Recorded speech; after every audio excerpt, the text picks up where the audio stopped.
అందరికీ నమస్కారం అండి. నేను ఈరోజు ఓం శక్తి అమ్మవారి గురించి ఈ వీడియో చేశాను. తమిళనాడులో చెంగల్పట్టు జిల్లా దగ్గరలో ఉన్న పవిత్ర క్షేత్రం ఇది.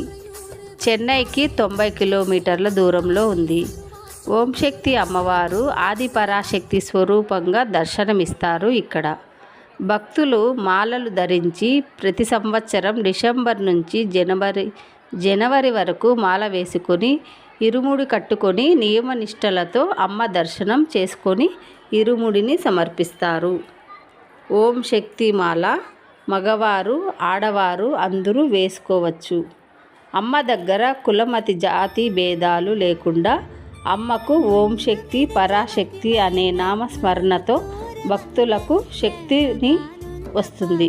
మీరందరూ కూడా ఓం శక్తి టెంపుల్ను దర్శించి అమ్మవారి కృపకు పాత్రులు కాగలరు. నా వీడియో నచ్చినది అనుకుంటున్నాను. నా ఛానల్ను సబ్స్క్రైబ్ చేసి ఇలాంటి ఇంకా మంచి విషయాలు చెప్పడానికి మీ ప్రోత్సాహం అందిస్తారని అనుకుంటూ లైక్ షేర్ చేసి కామెంట్లో ఓం శక్తి అని రాయడం మర్చిపోవద్దు.